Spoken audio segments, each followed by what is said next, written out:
Now, I think that it's useful to know the general meanings of the major and the minor arcana when you are doing a tarot reading. You do not, by any stretch of the imagination, have to memorize every single card.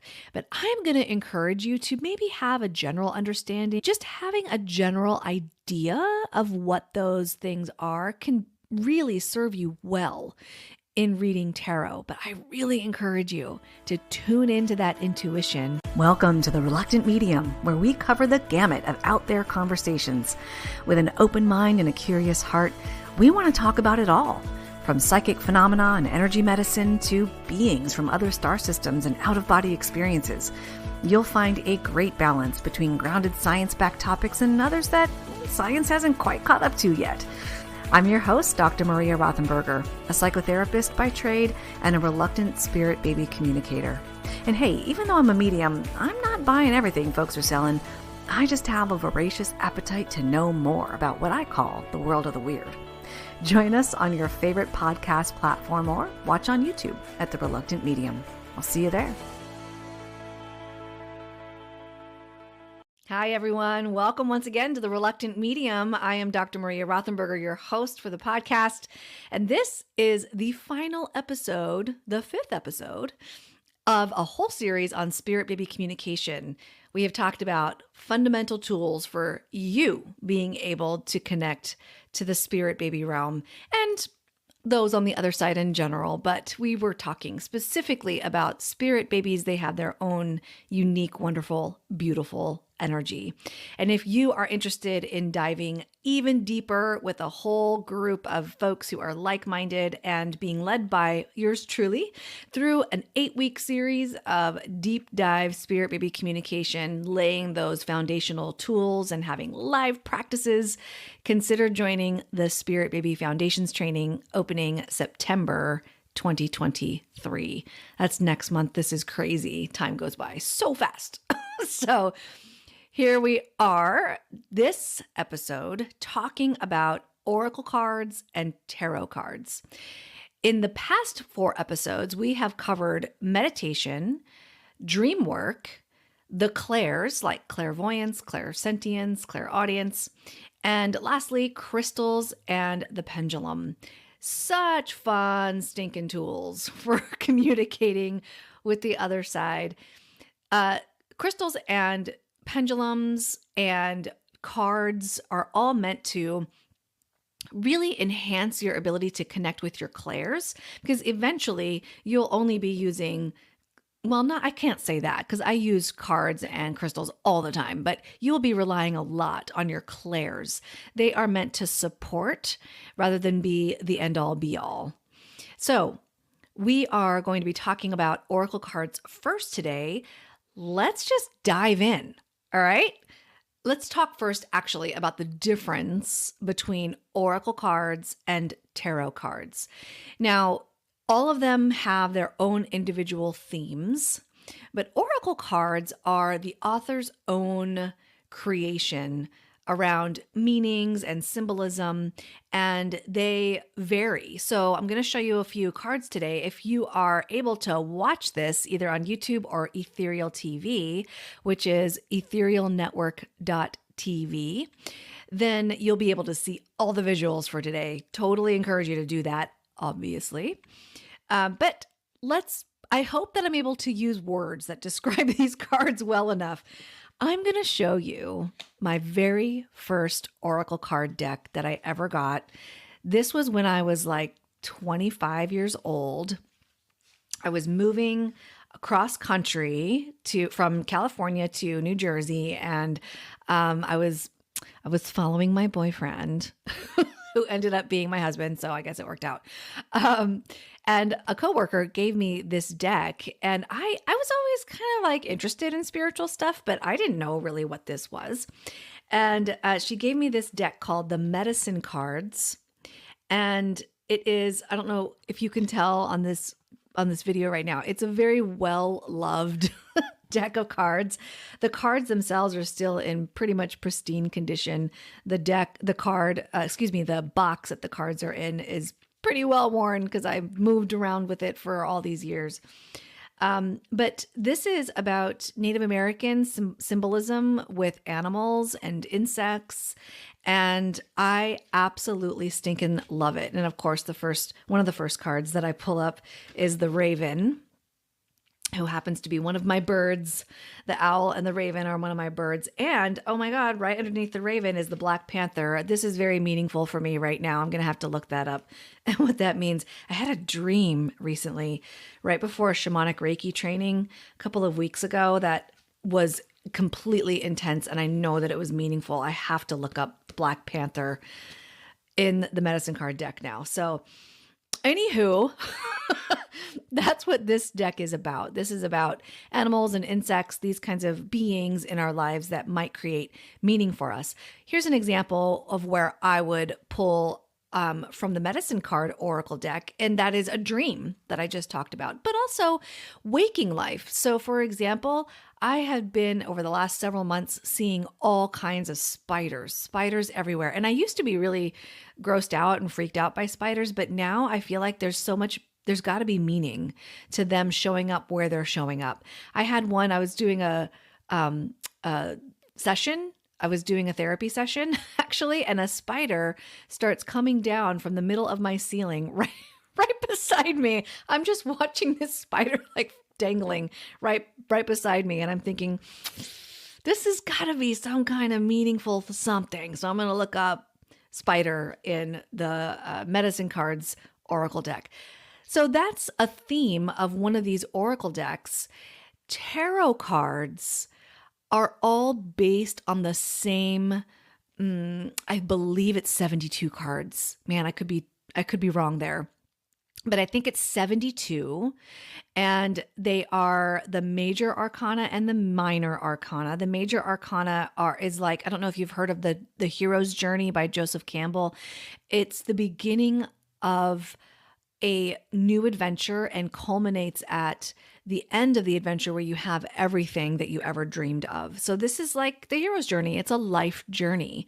And each card represents a part of that journey, whether there's a struggle or a new, like a stretch goal or something that's causing you to transform and change, or you're in a period of peace or rest. The tarot, the major arcana, will tell you where you are on your journey.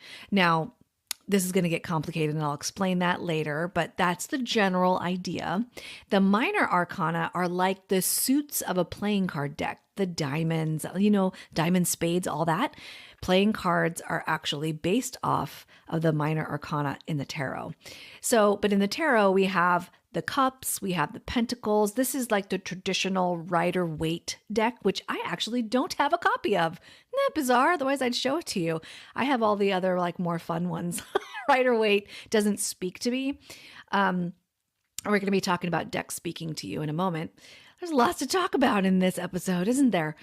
But they're all the cups, the pentacles, the swords, the wands, and they all have their own meanings around each of their numbers. So there's the Ace of Pentacles, for example. There's the Three of Swords, another example there. And they each have their own meaning according to the Rider-Waite symbolism or meaning behind each card. Now, the cool thing about tarot is that, yes, we have these meanings for each card, but there are tarot cards, which I'm going to show you, that have their own theme. So, for example, one of my favorite tarot decks is the Goddess Tarot, which I'm going to show you in a bit. Each card in this tarot deck is a goddess. So where, for example, in the traditional deck, a card might have like a masculine figure on it, like the Emperor. In the Goddess Tarot, you're going to have a goddess on there, but it's going to have some kind of masculine energy there. So those are just small little examples of how tarot might be different. But let's first start with oracle cards and discuss why they're useful in spirit baby communication.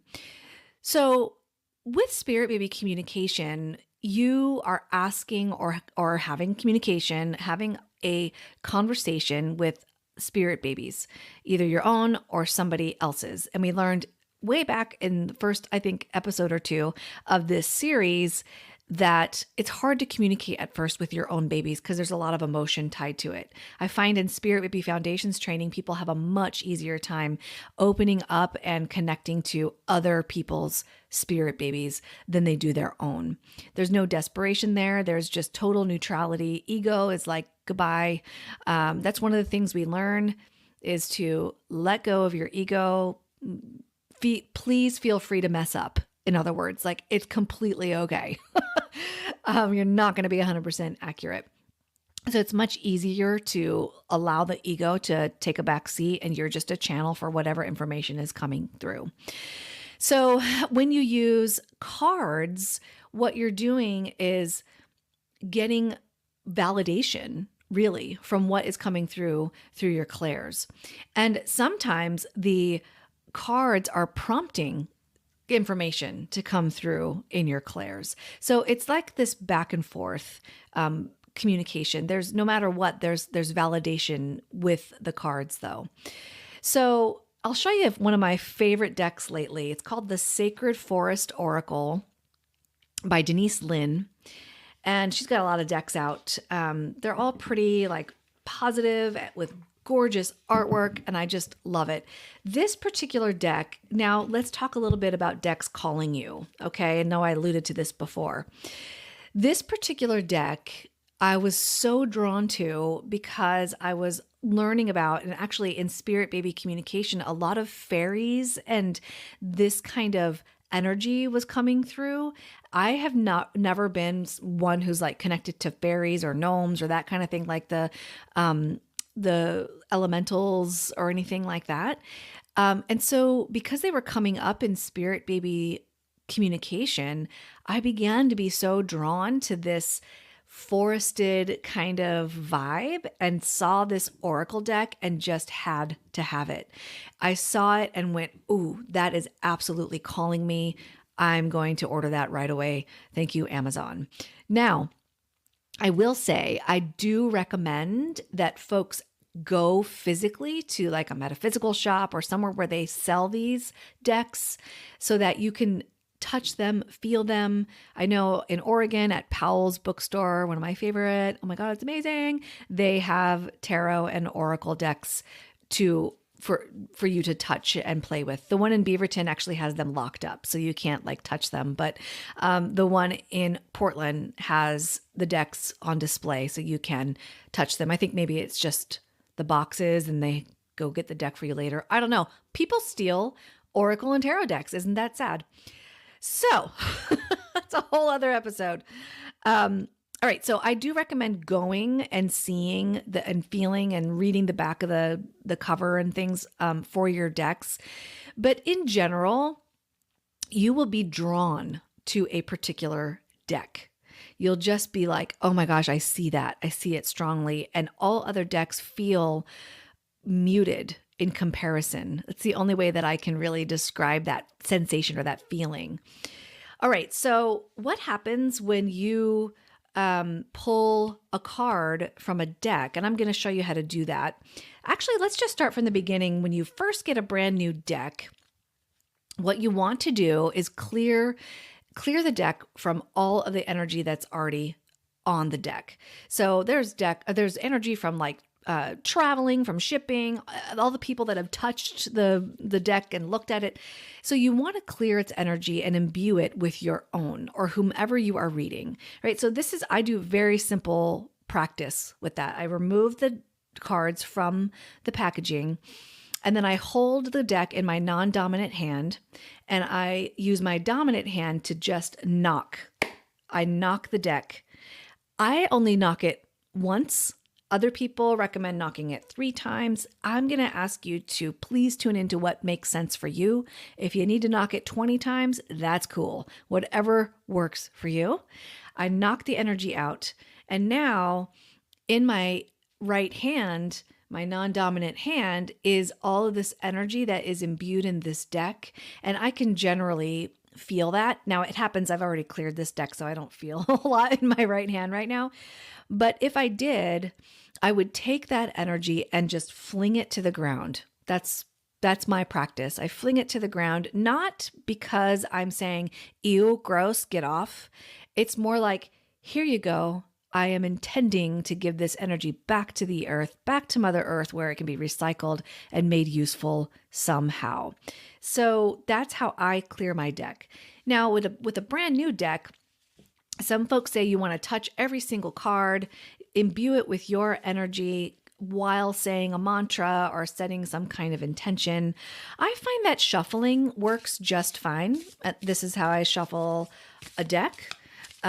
You can shuffle it like a regular playing card deck if you want. It does not matter.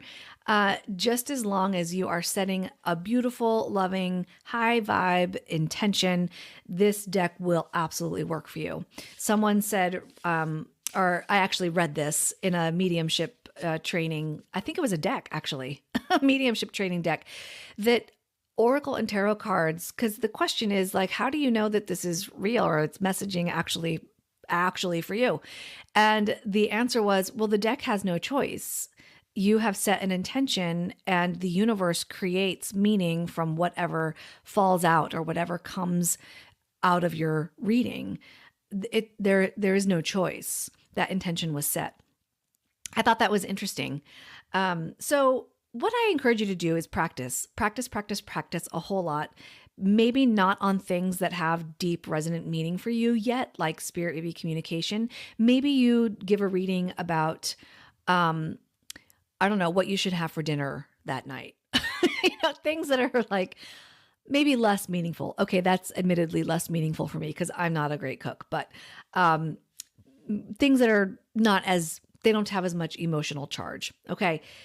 All right, so now you've cleansed your deck and you've imbued it with your energy. If you are reading for somebody else, you want them to touch the deck, ask them to shuffle it. And then if they're not right in front of you physically, then you ask permission to imbue your client's energy or whomever you're reading. And then you create intention for that deck to imbue that person's energy into the deck. You are, remember, a clear channel. Ego is aside. And then how I do a reading is I shuffle the deck and I wait for a card to pop out. Sometimes it literally flies out. Sometimes it's just poking out like this. It just pokes out the top of the deck and then I know, okay, that's it. Sometimes, however, I will feel, I'm shuffling this deck and I just feel like the last card that I put down is the one. That is my clairsentience. I have a feeling, I sense inside my body that this card is the right card. So that's how I know. And again, this takes some practice. You'll get a sense, you're going to tune into your clairs a whole lot. Remember, these are just support for your clairs, which are the most amazing tool. You don't need all these extra tools, but they're very wonderful to validate. So especially in the very beginning when you're playing around, and I am addicted to Oracle and tarot cards. So just like crystals, I consider it a healthy addiction, but I don't know. I suppose that's questionable. Okay. Now, in the very beginning, I encourage you to do a single card reading for yourself. Just one card. And see what that feels like, see what you learn from that experience, and pay attention to what draws you to the meaning of that card. Pay attention to the images, the colors, the story being told in that card. In the beginning, you're going to be referring probably to the book that comes with the Oracle deck. Generally, every deck comes with a book that describes the meaning of each card. What I encourage you to do is, use that in the beginning, but eventually you're going to tune into your own intuition around the meaning of that card for you. Okay, very important. All right, then the next move up from using Oracle cards, from using a 1-card reading is a simple 3-card reading. If you've heard of Oracle or tarot cards before, you may have heard like past, present, future. So you're intending for your next card, for example, and I'm shuffling again. This is my card.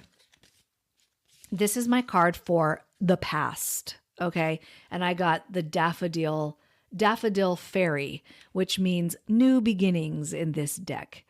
Now, for me, I would put that down in front of me as past, and then I would continue filling my card spread, quote unquote, they call that, with present and future. And then I would complete the reading by looking at the meanings of the cards in my, if I were a total beginner, new beginnings, according to the Daffodil Fairy, I would read the book and see if the meaning resonates with me. In fact, I would encourage you to try to read the card first and then go to the book and see what the book says and see if it matches at all. That's a really fun way to practice your clairs and to receive validation. Now, please don't be upset or turned off if the meaning in the book is not the same as the meaning that you gleaned from your intuition, because what you glean from your intuition about your own reading and about readings, honestly, that you do for other people is the most valuable. It is the most important. Any book written about any deck out there cannot possibly account for every single person's energy and experience and life in that moment. So please trust your own tuition, okay? All right, so that's a simple 3-card spread, past, present, future. You can ask things from spirit babies like, did we have a past life together? Can you show me that in the past life section of this spread? Do we have any future lives together? Can you show me that in this spread? So you can ask questions like that for your particular spread.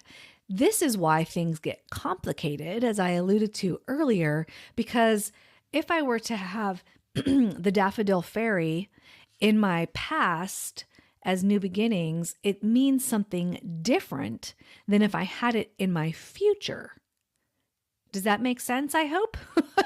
New beginnings in the future section of my spread, of my card spread, means I need to keep my eyes open because some ending is happening and some new beginning is going to be starting in my future. You can ask further questions for like timing. Well, how far in the future are we talking about here? And so you can go down the rabbit hole asking the universe questions and getting the answers from your oracle deck. All right, so that is one deck.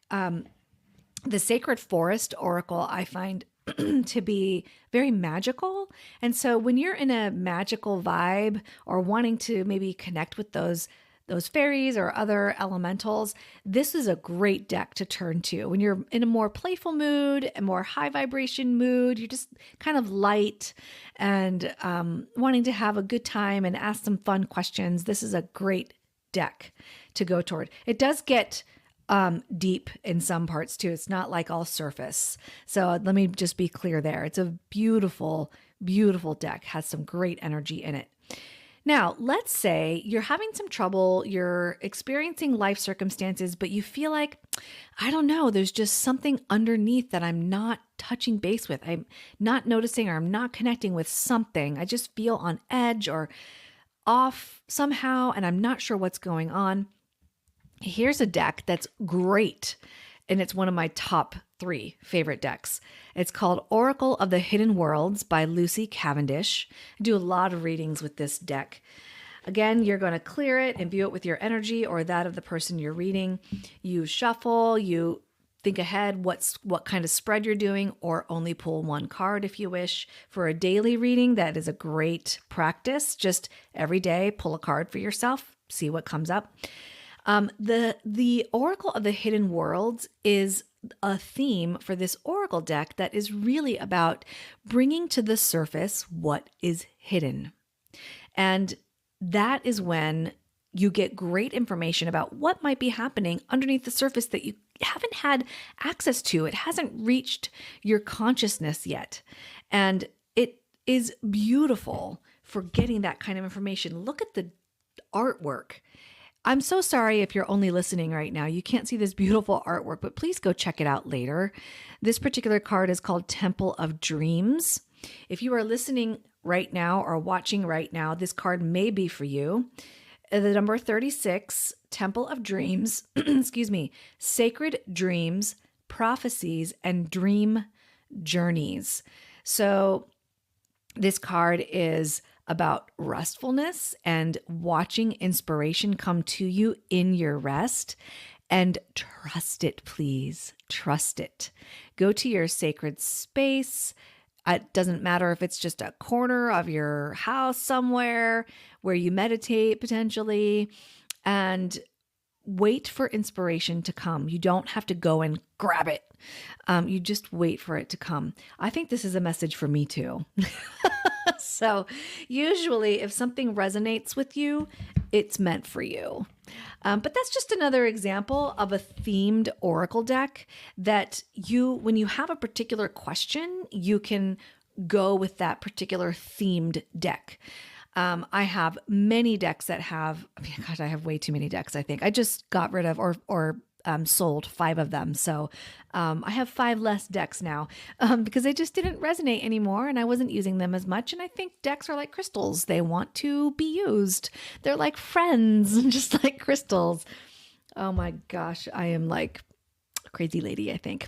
But it's fun. It's fun to be a crazy lady. All right, let's take a quick break. And when we come back, we are going to be talking about tarot cards and how they are different and how you can use them in spirit baby communication. Okay, we are back talking about oracle cards and tarot cards in spirit baby communication. We just talked about oracle cards and how they have their own themes and their own meanings for every single card that's in there. And you can use them to validate your clairs when you're communicating with the spirit baby realm, or you can use them, just be an open channel and pull cards and then tune into your clairs to decipher meaning. Tune into your intuition, tune into your clairs to decipher meaning when you are communicating with spirit babies. Now we are going to be talking about tarot cards.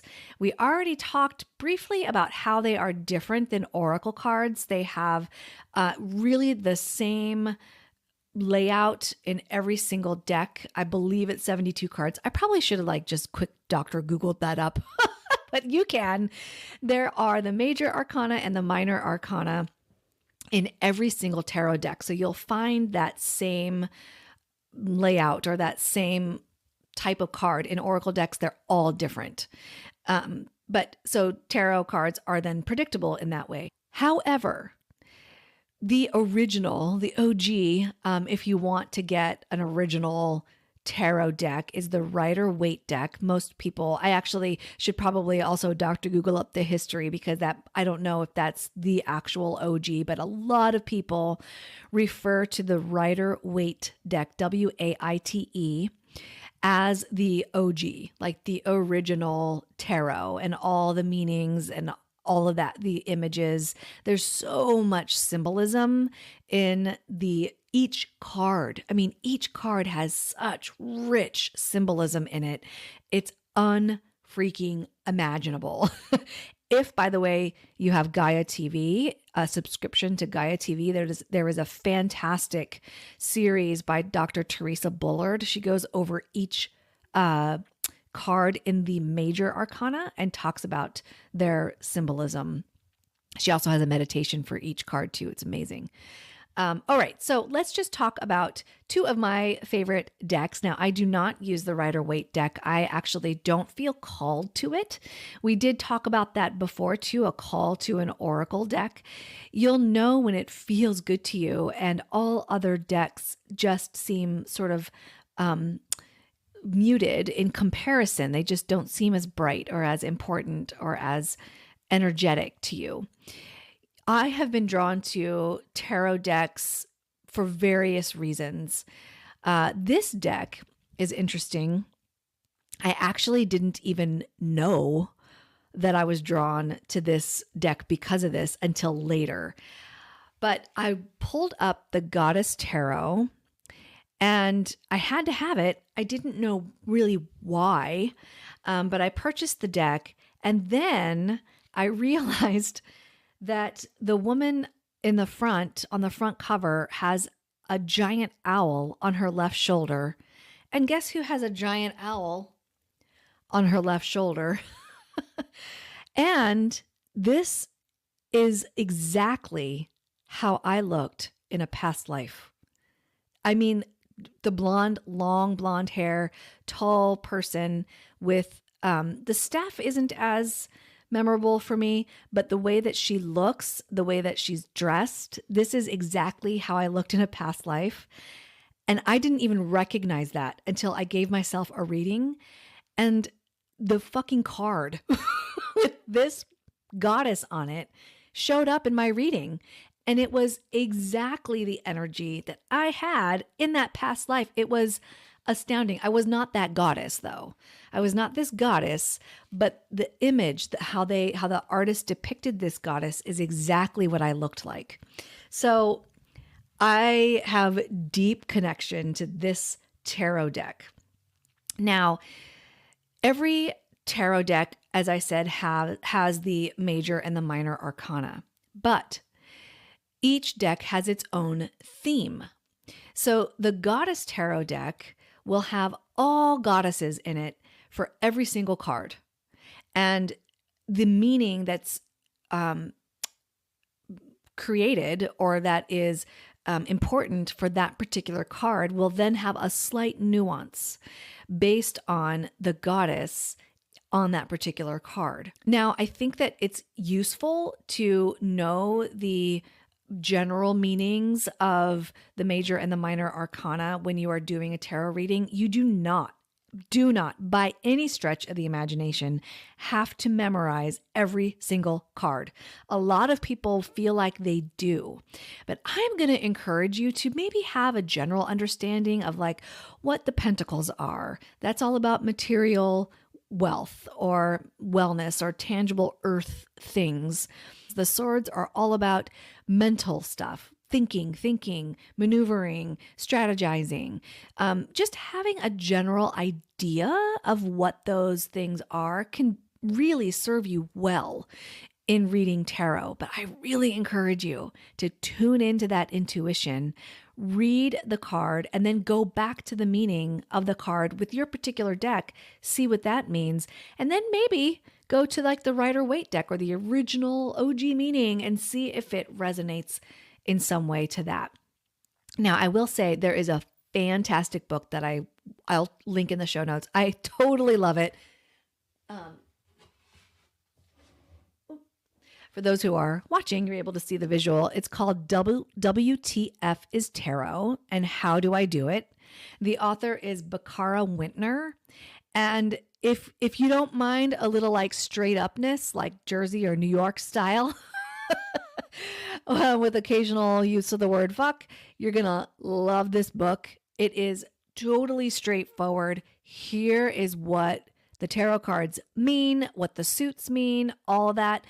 And it is amazing. I refer to it all the time. I actually spilled water on it and I don't care. I'm not going to get rid of this book. I love it so much.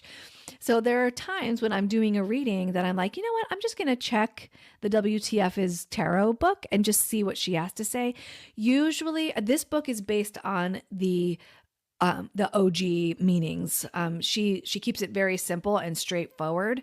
But usually for me, when I read tarot, there's a little bit of a softening of these cards. Like if you get a card that's like the death card, for example, people get freaked out when they see the death card. They literally think they're going to die or somebody around them is going to die. No, that's not what it means. It's usually more the death of a thing, something, a part of who you are, or the death of the ending of a project and the start of a new one. So it's not necessarily literally death. But each card has its own flavor to it. So for example, when I read from the Goddess deck, there's usually some kind of feminine energy imbued in that card. Yeah, it's going to have more masculine energy than another card would have, but there's usually still some goddess type energy imbued in that particular card. And so when I read, for example, if I were to pull the death card in my Goddess Tarot, I might think, okay, instead of like, oh, brace yourself, the feminine energy of that is really relax into it. Lean into this. You are still within your power. You're still secure and safe. Watch the ending of this thing with kindness and compassion while holding your strength. That's the kind of energy that I would read from the death card in the Goddess deck. Okay, now let's use that same card in a different deck. I was just playing with my Goddess cards. Sorry. Let me put those away. Here's another deck that I really stinking love. This is the Crystal. Can you see that? There it is. The Crystal Power Tarot is what this is called. Each card in this deck has a crystal that goes with it. So if I were to read the death card from this tarot, or if I were to receive this, then I would see a corresponding crystal that goes with it. And I would be able to find that crystal and absorb the energy of that crystal into my being in order to support this transition process. That's what death really is. It's a transition. And so this is a guideline for moving through that transition well.